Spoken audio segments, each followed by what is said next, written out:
Hi guys, this is Manu Mishra. So we are back with a session जिसमें हम लोग आज 12 जनवरी के द हिंदू न्यूज़पेपर का एनालिसिस करेंगे। सो ये वीडियो डिले होगा, रीजन भी क्योंकि ऑलरेडी मैराथन चल रहा है, इसीलिए आफ्टर द मैराथन इस वीडियो को अपलोड कर दिया जाएगा। सो ये we start the analysis. So before we start the analysis, बच्चों के कुछ डाउट्स है, some specific doubts like sir CDS and COAS में डिफरेंस क्या होता है। So CDS is basically chief of defence service. तो बेसिकली जितनी भी डिफेंस सर्विसेज हैं, इंडियन आर्मी, इंडियन नेवी और इंडियन एयरफोर्स, सारों का चीफ कौन होता है? सीडीएस। और सीओएस स्पेसिफिकली ये सिर्फ आर्मी विंग का चीफ है, COS, chief of army staff. And another doubt जिसमें उन्होंने डिस्कस किया था कि कल अपन ने एक बेसिकली एडिटोरियल डिस्कस किया था जिसमें हमने सेंट्रल विस्टा प्रोजेक्ट को क्रिटिसाइज किया था, एक ऑथर ने उस एडिटोरियल को डिस्कस किया था। तो बच्चे का डाउट था, sir can this be a contempt of court? Reason भी देखो, आप सुप्रीम कोर्ट के जजमेंट को क्रिटिसाइज कर सकते हो, क्रिटिसिज्म इज गुड, है ना, बट आप वहां पर ऐसे वर्ड्स यूज नहीं कर सकते जिससे कोर्ट की डिग्निटी या जज की डिग्निटी को हार्म हो, ठीक है, या डिसऑनर पहुंचे उनको, या डिसरिस्पेक्ट करो आप उनको। सो क्रिटिसिज्म कर सकते हो आप जजमेंट का कि गलत था सही था, वो कर सकते हो, बट आप उनको डिसऑनर डिसरिस्पेक्ट नहीं कर सकते, जज को और कोर्ट को। And another doubt sir, what is article 264 capital A? So article 264 capital A of the Indian constitution talks about GST। जो GST आया था, गुड्स एंड सर्विसेज टैक्स, उससे रिलेटेड है ये आर्टिकल। And another doubt about the, अभी जो crisis चल रहे हैं मिडिल ईस्ट में related to the Saudi Arabia and Qatar, अपन उसके बारे में डिस्कस करेंगे। आज के न्यूज़पेपर में एक एडिटोरियल है, अपन उसके पूरे बेसिस पर उस पर डिस्कस करेंगे कि क्या क्राइसिस है और क्या रिलेशनशिप और क्या सिचुएशन क्रिएट हो रही है सऊदी अरेबिया और कतर के बीच में। So now we start the analysis. So हमने कल ऑलरेडी डिस्कस किया था कि सुप्रीम कोर्ट फार्म लॉ से रिलेटेड हियरिंग करेगी on the 11th of January. So 11th of January में सुप्रीम कोर्ट ने फार्म लॉ से रिलेटेड बात करी और बोला कि वी आर इंटेंडेड, हम लोग चाहते हैं, सुप्रीम कोर्ट चाहता है कि हम जो 3 फार्म लॉज आए हैं उन पर स्टे लगा दें, हम उन पर स्टे लगा दें, ठीक है।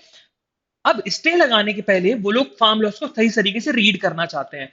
और बेसिकली अब कोर्ट ने ये भी बोला है कि we are forming a committee, हम लोग कमिटी फॉर्म करेंगे जिससे सेंट्रल गवर्नमेंट और फार्मर्स के बीच में जो डिस्प्यूट है वो रिजॉल्व हो जाए easily.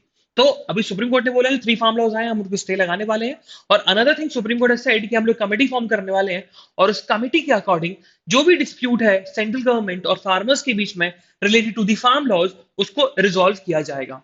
Okay, so read this news, very very important. And another news, it's about the PM Kisan. So अभी एग्रीकल्चर मिनिस्ट्री ने डेटा निकाला है कि जो पीएम किसान जो स्कीम लॉन्च हुई थी, उस स्कीम में 1364 करोड़ रुपीज रॉन्ग पर्सन को गए हैं, रॉन्ग बेनिफिशियरीज को गए हैं, ठीक है। सो पीएम किसान है क्या, वो हमारे लिए इंपॉर्टेंट है। सो पीएम किसान है क्या?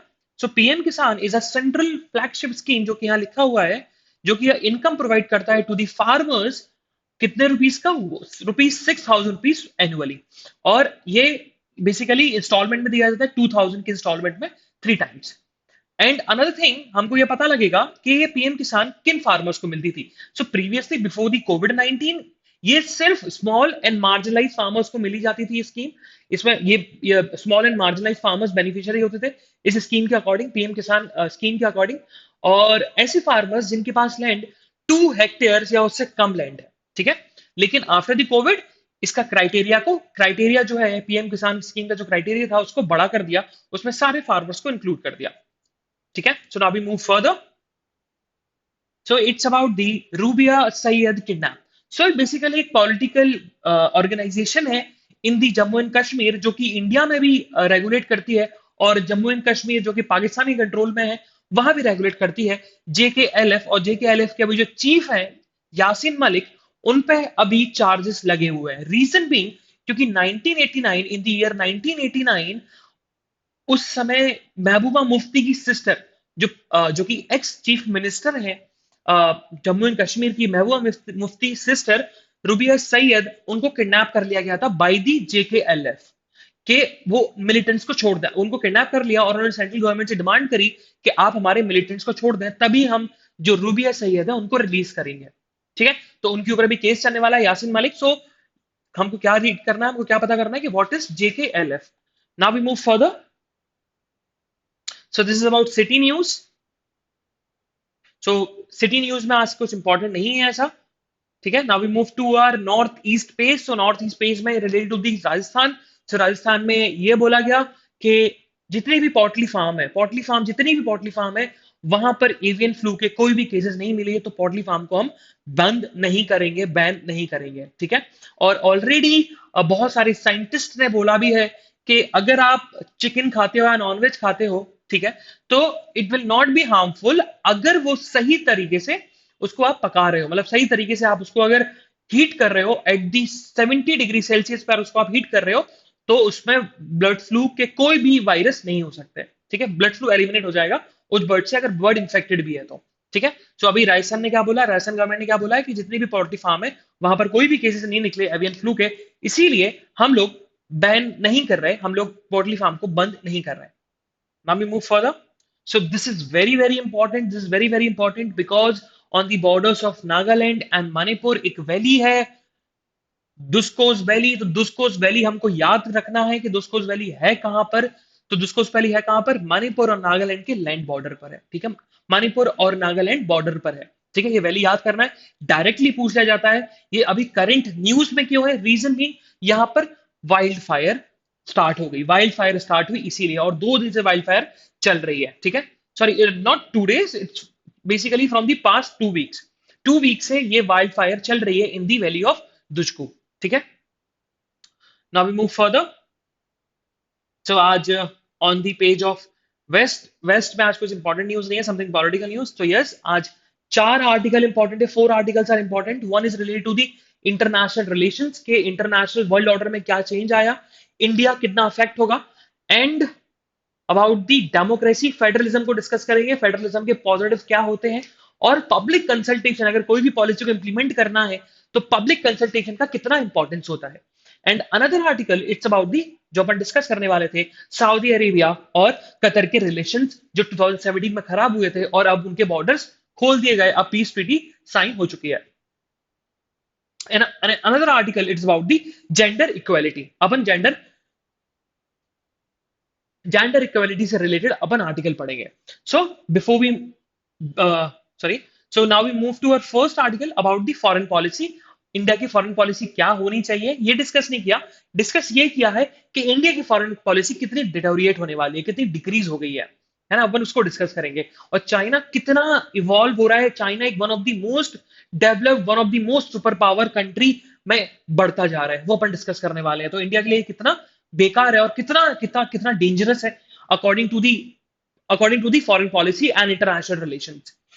अब सबसे पहले ऑथर ने बताया, जो M.K. नायर है ना, is a very very prominent figure.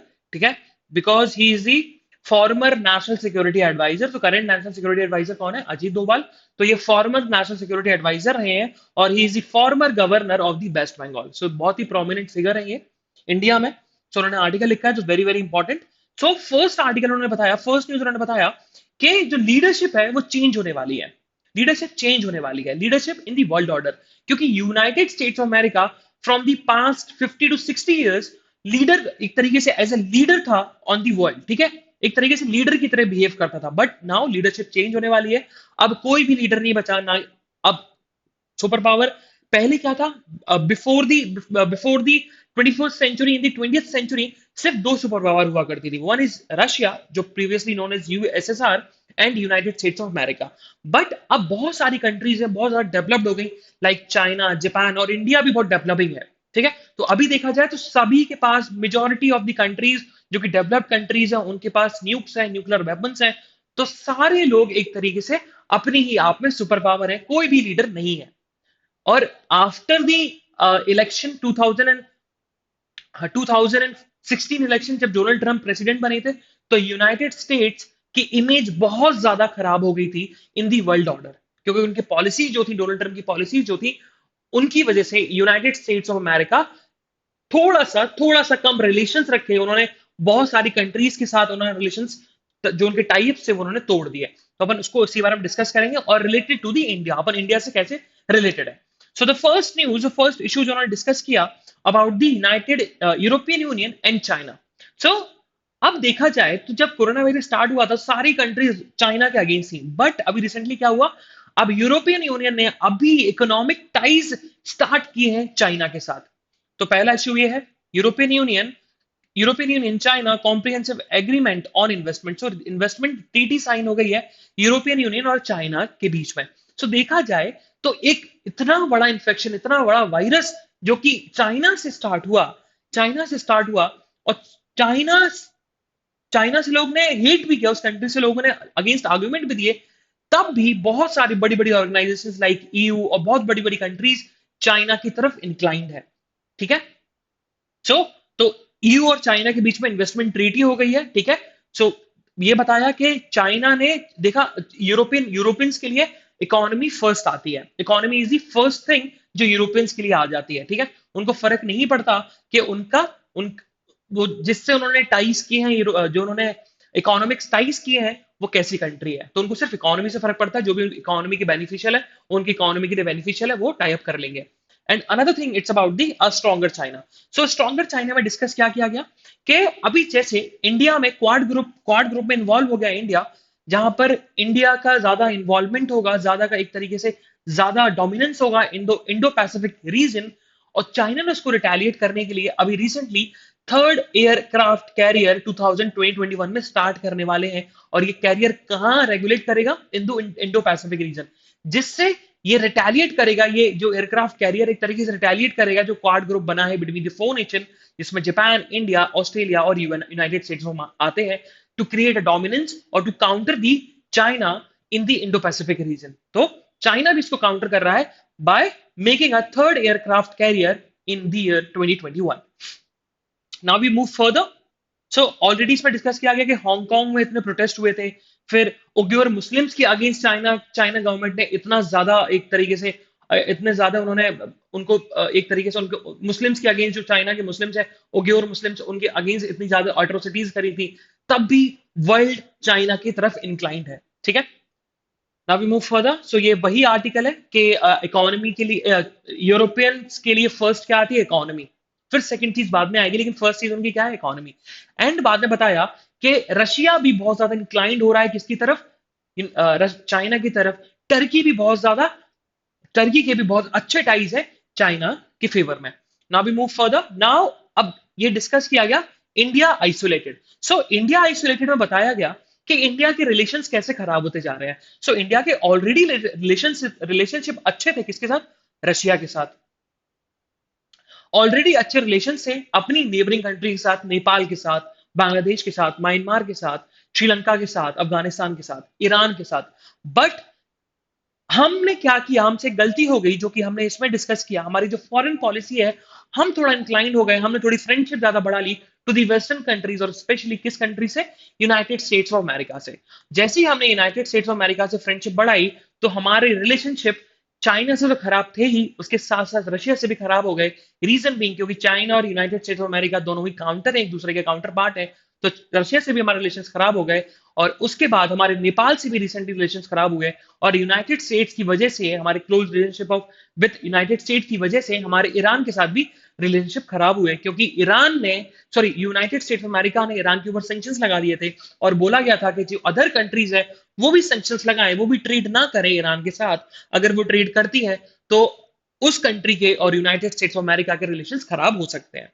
ठीक है। सो उन्होंने ये डिस्कस किया कि कैसे रिलेशन खराब हुए सारी कंट्रीज के साथ। रीजन भी हमारी सिर्फ एक गलती थी, हम ज्यादा क्लोज हो गए यूनाइटेड स्टेट्स ऑफ अमेरिका से।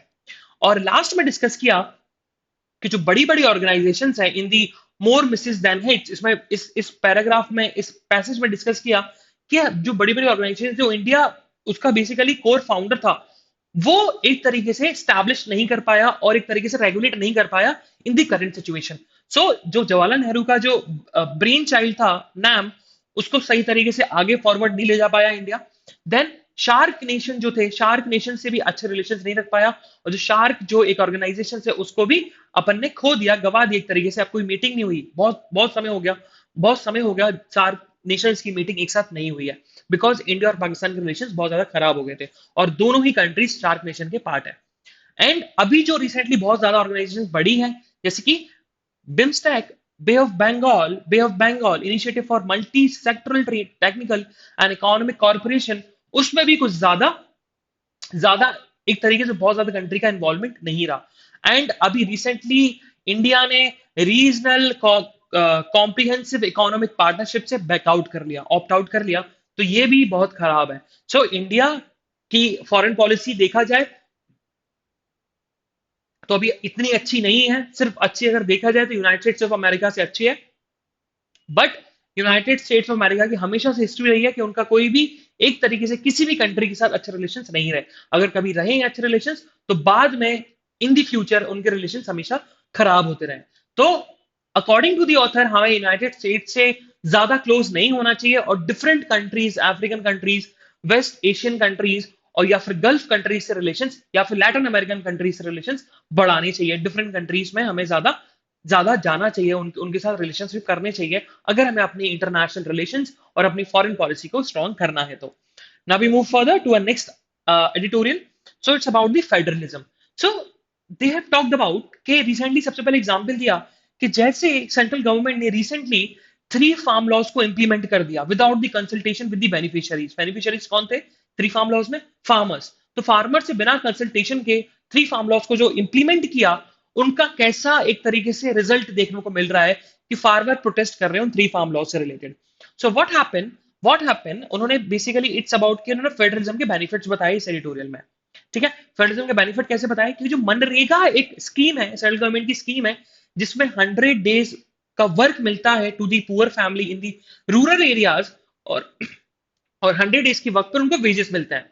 सो व्हाट हैपन, अभी मनरेगा में स्कीम में एक बहुत बड़ा चेंज आया था कि सेंट्रल गवर्नमेंट डायरेक्टली ट्रांसफर करेगी, अमाउंट डायरेक्टली ट्रांसफर करेगी to the beneficiaries, to the worker. But जो डायरेक्ट बेनिफिशियरीज है उसके बहुत सारे ड्रॉबैक्स भी हैं। ड्रॉबैक्स कैसे? क्योंकि पेमेंट रिजेक्ट हो जाते हैं। पेमेंट रिजेक्ट क्यों हो जाते हैं? रीजन बीइंग जो डेटा एंट्री करते हैं वो डेटा एंट्री गलत कर देते हैं, अकाउंट नंबर गलत डाल देते हैं, अकाउंट नंबर लिंक नहीं होता आधार कार्ड से। और सबसे बड़ा फॉल्ट है किसका? National payment corporation of India का, जो कि पेमेंट कॉर्पोरेशन इंडिया का, नेशनल पेमेंट कॉर्पोरेशन इंडिया का ऑर्गेनाइजेशन है। वो भी बहुत बड़े बड़े उसमें ग्लिचेस आ जाते हैं। इसी वजह से जो वर्कर्स है उनको पेमेंट नहीं मिलता।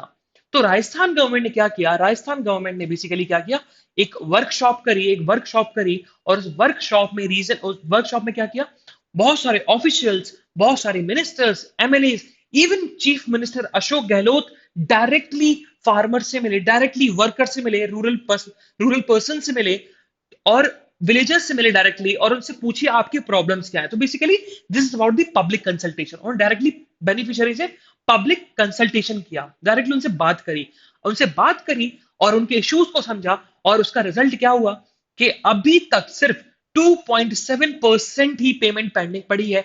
बाकी पेमेंट सारे अकाउंट जो बेनिफिशियरी से उनके अकाउंट में पहुंच चुकी है। और उन्होंने एक पोर्टल भी स्टार्ट किया, उस पोर्टल का नाम क्या है? जन सूचना पोर्टल। ये राजस्थान गवर्नमेंट का पोर्टल है, जन सूचना पोर्टल। कि कोई भी स्कीम आती है, गवर्नमेंट की स्कीम आती है, चाहे राजस्थान गवर्नमेंट की हो चाहे सेंट्रल गवर्नमेंट की हो, तो वो इंफॉर्मेशन प्रोवाइड कराई जाए सारी पब्लिक को। ओके, सो होता क्या था कि पब्लिक को इंफॉर्मेशन प्रोवाइड नहीं होती थी, लेकिन इस पोर्टल से अब सारे लोगों को, सारे पर्संस को, सारे विलेजेस को, सारे पब्लिक को इन द राजस्थान स्टेट को इंफॉर्मेशन प्रोवाइड होती है अबाउट दी स्कीम। ठीक है, scheme by the central government और by the Rajasthan government. So this editorial tells about कि पब्लिक कंसल्टेशन कितना इंपॉर्टेंट है।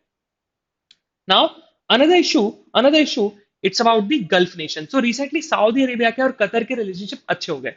तो इसमें सबसे बड़ा रीजन क्या बताया कि जब 2017 में जब रिलेशनशिप खराब हुए थे तो सऊदी अरेबिया ने कतर को 13 डिमांड्स रखी थी कि हम जो रिस्ट्रिक्शंस आपके ऊपर लगा रहे हैं, कतर के ऊपर जो रिस्ट्रिक्शंस लगा रहे हैं, अगर वो रिस्ट्रिक्शंस लिफ्ट कर सकता हूं मैं, हटा सकते हैं वो रिस्ट्रिक्शंस, अगर आप 13 डिमांड्स को फुलफिल कर दो। और 13 डिमांड्स में क्या क्या था? सो बेसिकली एक टेलीविजन नेटवर्क है, कौन सा? अल जजीरा। तो अल जजीरा इज बेसिकली टेलीविजन नेटवर्क जिसको कतर गवर्नमेंट फंड करती है, आप उसको बंद कर दो, फंडिंग करना बंद कर दो। अनदर थिंग कि जो आपने टर्की का मिलिट्री बेस अपने नेशन में बना रखा है उसको हटाओ, जो टर्की का मिलिट्री बेस है उसको अबॉलिश करो और अपने डिप्लोमेटिक रिलेशंस खत्म करो। किसके साथ? ईरान के साथ।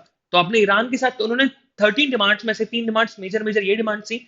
सो अभी जो रिलेशनशिप अच्छे हुए हैं उसमें ऐसा कुछ भी डिस्कस नहीं किया गया कतर ने कोई भी डिमांड्स को अबॉलिश नहीं किया, कोई भी डिमांड को नहीं माना, और सऊदी अरेबिया के रिलेशनशिप अच्छे हो गए। उस पीस ट्रीटी में क्या डिसाइड हुआ कि इंटरनल मैटर्स में, किसी के इंटरनल मैटर्स में कोई भी कंट्री इंटरफेयर नहीं करेगी, और पीस पीस और इकोनॉमिक कॉर्पोरेशन और सिक्योरिटी कॉर्पोरेशन सारी कंट्रीज मिलके साथ में लाएंगी, पीस लाएंगी इन दी गल्फ कंट्रीज। ये डिस्कस हुआ है, ठीक है। सो कतर से लिफ्ट भी उठ गए, और कतर ने वो 13 डिमांड्स को नहीं भी माना जो साउथ सऊदी अरेबिया ने रखे थे इन द ईयर 2017, ठीक है। सो read this editorial, it's very very important, ठीक है। तो जिससे बहुत सारे लोगों का फायदा भी हुआ। फायदा किसका हुआ? ईरान का फायदा हुआ। रीजन बीइंग क्योंकि जो कतर एयरवेज या कतर से जो भी एयरलाइंस जाती थी, वो एयरलाइंस स्पेस कहां से मिलता था? एयर स्पेस कौन देता था? सऊदी अरेबिया और डिफरेंट गल्फ कंट्रीज नेशन देती थी। बट जब रिलेशनशिप खराब हुए इन ईयर 2017, तो उन्होंने परमिशन देना बंद कर दी, उन्होंने परमिशन देना बंद कर दी। तो फिर ईरान ने उनके लिए कनेक्टिविटी करने के लिए, ईरान ने अपना एयर स्पेस यूज करने के लिए परमिशन दे दी। सो कतर ने जब ईरान का एयरफेस यूज किया, और ईरान को उन्होंने फंडिंग भी प्रोवाइड करी, वहां पर इन्वेस्टमेंट भी किया। सो देखा जाए तो कतर को कुछ नुकसान भी नहीं हुआ, और ईरान को भी कुछ नुकसान नहीं हुआ।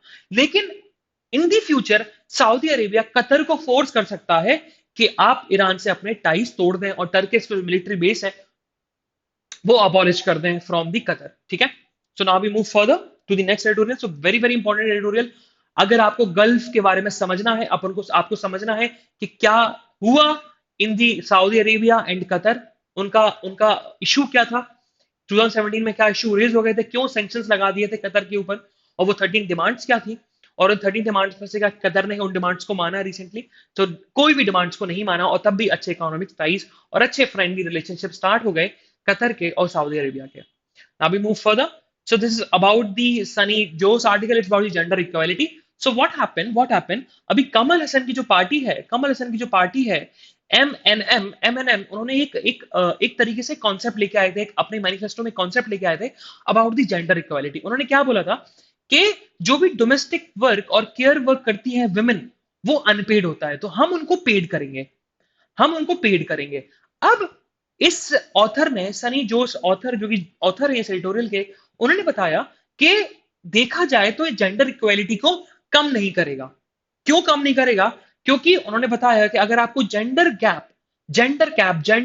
इनइक्वालिटी को अबॉलिश करना है, तो आपको 3 ट्रिपल आर को फॉलो करना पड़ेगा।